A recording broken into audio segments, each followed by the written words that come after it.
often is you meet someone and you say, they're not that bad. Am I alone in this? Okay. They're not that bad. They're acceptably bad. All right? But what ends up happening is you become emotionally, what's called psychologically, emotionally enmeshed. You become connected, and you can't get out of that. Now, if you become connected with someone who is not good for you, someone who is toxic, someone who is inconsistent, what does that do to you? What does it do? People who don't make you feel safe. Stop negotiating with red flags. Stop negotiating with yellow flags. Because who wants to be cautious going into this thing, right? If you think about this, and this is a morbid example, but let me just break it all the way down because I'm here to be fully real and transparent with you. Okay, here.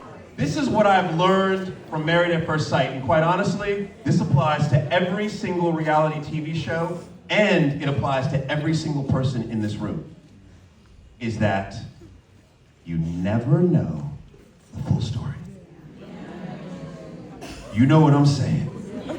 You never know the full story. Now, in maps and in reality TV, I notice that most people like to blame the edit, don't they?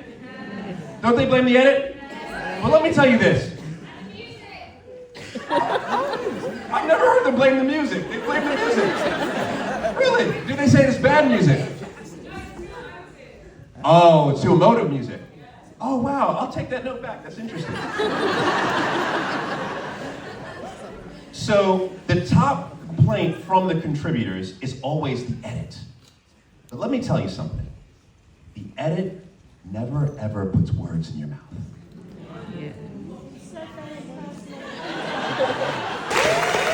Now, I have learned an endless amount from We Need to Talk. And I want to just give you one lesson that I believe will change your life, because it did for me. Is that when I started We Need to Talk, what I started doing was really giving a lot of advice. Matter of fact, if you look back to the first few episodes, I stopped like every 5 minutes. I'm like, here's a breakdown of the blah, blah, blah, blah, blah, right? But what I realized, and this is the best way I can describe it, and I know it's gonna sound like I'm high or I'm drunk, but let me just describe it, because I'm in Brighton, so I can be both. Is Perry Edwards. She walks into our studio, and she has a big team with her. Her mother is with her, which is beautiful. Her son is with her, which is beautiful. Her publicist is with her, which I don't always like. Because the publicists are cool, right? But they're always trying to ensure you don't say something, right? That's the job. Any publicist in the room? You don't want to say it now, right? But publicists are great. I have one, right? It makes sense. Now, publicist walks in, Perry and I start talking. And what it felt like, and here's what it felt like, okay? It felt like we got on a sled on a snowy hill, and we couldn't stop talking until the sled meandered down the hill and got to the bottom. We couldn't get off of it. And I saw, after a few moments of talking to her, our tone was the same, our pacing was the same, our laugh was the same. And then, the first time ever, she says, I had a miscarriage. She starts crying.